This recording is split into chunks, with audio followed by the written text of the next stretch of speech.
سڵاوتان لەبێ چۆن گەندەڵی و حکومڕانی خراپ بوومەلەرزەکانی تورکیایان کوشندەتر کرد. گۆڤاری فۆرن پۆلیسی ئەمریکی راپۆرتێکی بڵاو کردوتەوە لەبارەی ئەو هۆکارانەی وای کردووە بوومەلەرزەکانی تورکیا کوشندەتر بن. گۆڤارە ئەمریکیەکە دەمانگەڕێنێتەوە بۆ ساڵی 1999 ئەو کاتەی بوومەلەرزەیەکی کوشندە لە ئەستەمبوڵ ڕوویدا و بۆ هۆیەوە 18370 کەس گیانیان لەدەستدا. فۆرن پۆلیس ئەوە بەبیر دەهێنێتەوە کە مێژووی هاتنە سەردەسەڵاتی ڕەجەب تەیب ئەردۆغان دەگەڕێتەوە بۆ پاش بوومەلەرزەکە. ئەردۆغان لەو کاتەدا هۆکاری هەموو نەهامەتیەکانی ساڵانی 90ەکانی دەگەڕاندەوە بۆ بەربڵاوی گەندەڵی و خراپی حکومڕانی بێباکی دامەزراوەکانی حکومەت. هەر ئەو کاتیش بەڵێنیدا لەژێر حکومڕانیەوەدا شتەکان بە شێوەیەکی ڕیشەی دەگۆڕێن. گۆڤارە ئەمریکیەکە پرسیار دەکات ئەردۆغان لە ماوەی 2 دەی حکومڕانیەکەیدا چی کرد؟ راپۆرتی گۆڤارە ئەمریکیەکە ئەردۆغان تۆمەتبار دەکات بەوەی کە لە ماوەی حکومڕانیەکەیدا هەرچی دەسەڵاتەیە خستوێتە ژێر دەستی خۆیەوە. بۆ ئەم کارەش دەسەڵاتی دامەزراوە حکومەکانی سنووردار کردووە کە سەدڵسۆزەکانی خۆی لە پۆستە گرنگەکان داناوە و زۆربەی ڕێکخراوەکانی کۆمەڵگەی مەدەنی داخستۆ و دۆستەکانی خۆی دەوڵەمەند کردووە. هەموو ئەمانش لە پێناو ئەوەدا کە بازنەیەکی بچووک لە کەسە نزیکەکان بە دەوری خۆیدا دروست بکات. فۆرن پۆلیسی دەڵێت هەموو ئەمانە هۆکار بوون بۆ ڕوودانی ئەو کارە ساتەی ڕۆژی دووشەممەی ڕابردوو بەسەر وڵاتەکە داهات کە مەبەستلەی بوومەلەرزەکەیە. سەرباری بەهێزی گوڕی بوومەلەرزەکە کە هۆکارە بۆ ئەوەی کوشندە بێت بەڵام بە گوێرەی لێکۆڵینەوەیەکی ئەکادیمی کە گۆڤاری فۆرن پۆلیسی ئاماژەی پێداوە بوومەلەرزە لە وڵاتانەی گەندەڵیان تێدایە خەڵکێکی زۆرتر دەکوژێت. لە سەردەمی حکومڕانی ئەردۆغاندا ئابووری تورکیا لە ڕووی بیناسازیەوە گەشەکردنێکی بەرچاوی بەخۆیەوە بینی. ئەردۆغان تەندەری زۆربەی پرۆژە بیناسازیەکانی بە نزیکەکانی خۆی دەدا بەبێ ئەوەی بچنا کێبڕکێەوە یاخود لەلایەن دامەزراوەکانەوە چاودێری بکرێن. دواتر ئەو کۆمپانیانە لەو ناوچانەی دەکەونە سەر هێڵی گەرمی بوومەلەرزە دەستیان بە دروستکردنی تۆڕێکی جەنجاڵی باڵەخانەکان کرد بەبێ ئەوەی ڕەچاوی یاساکانی بیناسازی بکەن. شاری هاتای کە لە بوومەلەرزەکەی دووشەممەدا زیانێکی زۆری بەرکەوتووە لەو شارەدا باڵەخانەی نیشتەجێبوون و نەخۆشخانە تەنانەت باڵەخانەی لەقی سەرۆکایەتی دەستگای کارەسات و فریاگوزاریش تەختی زەوی بوون یان زیانێکی زۆریان بەرکەوتووە کە بە گوێرەی راپۆرتەکەی فۆرن پۆلیسی ئەمانە زۆربیان لەلایەن دۆستەکانی ئەردۆغانەوە بنیادنراون.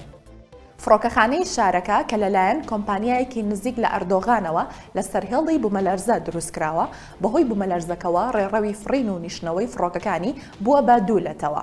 ئەمە لە کاتێکدایە میدیەکانی تورکیا بڵاویان کردوتەوە بەهۆی بوونی گەندەڵی لە دروستکردنی پرۆژەکانی نیشتەجێبووندا و بەرهێنەرێک لە شاری هاتای دەستگیر کراوە لە کاتێکدا بەنیاز بووە بەرەو دەرەوەی وڵات هەڵبێت. هاوکات و بەرهێنەرێکی دیکە کە داوای یاسایی لەسەر تۆمار کراوە خۆی گەیاندووەتە دەرەوەی وڵات.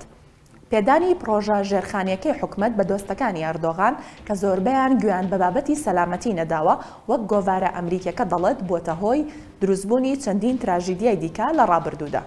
ساڵی ڕابردوو شەپۆلێکی بەفربارین لە شاری ئیسپارتای گرتەوە.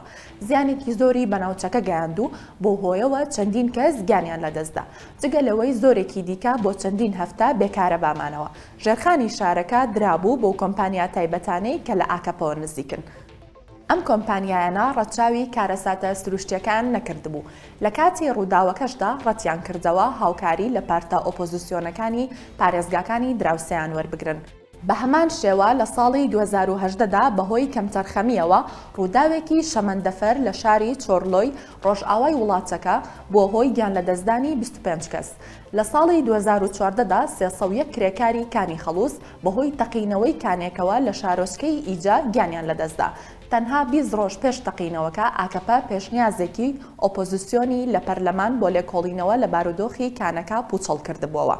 سەرباری پشتگوێخستنی سەلامەتی لە پرۆژەکاندا سستی لە پرۆسەی بەهاناوەچوون لە کاتی ڕووداوەکاندا کارەساتەکە زیاتر کوشنداکات.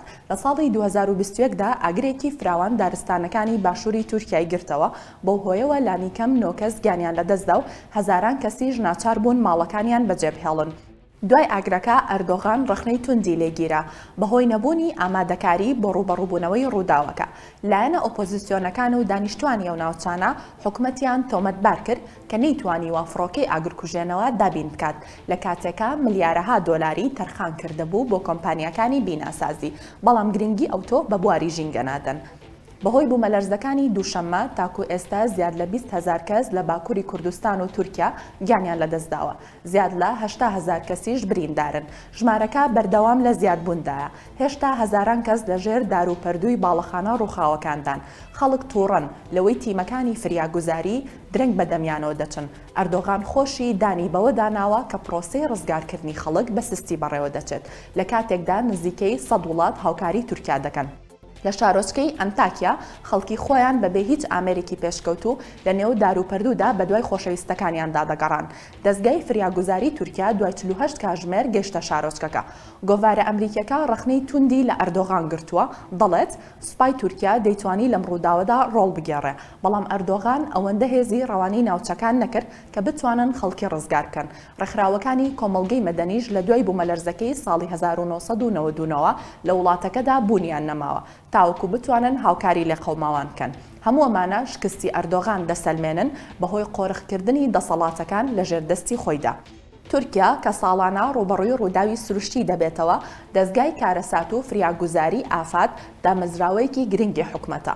بەڵام لە بنەڕەتدا دەسەڵاتەکانی لە دامەزراوەی سەرۆکایەتی کاروباری ئاینیش کەمترە کە ئێستا و لەژێر دەسەڵاتی ئەردۆغاندا شەریعەت دەدات بە یاساکانی حکومەت. تەنانەت بەرپرسی ئافات کەسێکە دەرچووی بەشێکی شەریعەیە و هیچ ئەزمونێکی نییە لە ڕوبەڕووبوونەوەی کارەساتە سروشتیەکاندا. سوپای تورکیا چەند کاتژمێرێک دوای بوومەلەرزەکەی ساڵی 1999 چوونە نێو شارەکانەوە دەستیان کرد بە گەڕان بە دوای قوربانیەکاندا. بەڵام لە بوومەلەرزەکانی دووشەممەدا ڕۆڵەکی ئەو تۆیان نەبینی. دوای ڕووداوی کودەتاکەی ساڵی 2016 دەسەڵاتی سوپا لاوازکرا بەهۆی ئەوەی حکومەتەکەی ئەردۆغان پێشتر پرۆتۆکۆلێکی هەڵوەشاندەوە کە هێزە چەکدارەکانی پابەند دەکرد لە کارەساتە سروشتیەکاندا بەهانای خەڵکەوە بچن. بوومەلەرزە بەهێزەکان خەڵکی دەکوژن، بەڵام لە وڵاتانی وەک تورکیا کوشندەتر دەبن لەو کاتەوەی کە خەڵکی خۆیان خەریکی دەرهێنانی تەرمی کەسە نزیکەکانیان بوون. ئەردۆغان لە تەلەڤیزیۆنی دەوڵەتەکەیەوە ئەو کەسانەی کە ڕەخنەیان لێدەگرت بە بێشەرەف ناوی دەبردن. ئەو هەر لە سەرەتاوە بوومەلەرزەکانی وەک قەدەرێک ناساند و دەیویست خەڵکیش بەو شێوەیە قبوڵی بکەن. کاتێکی خۆش.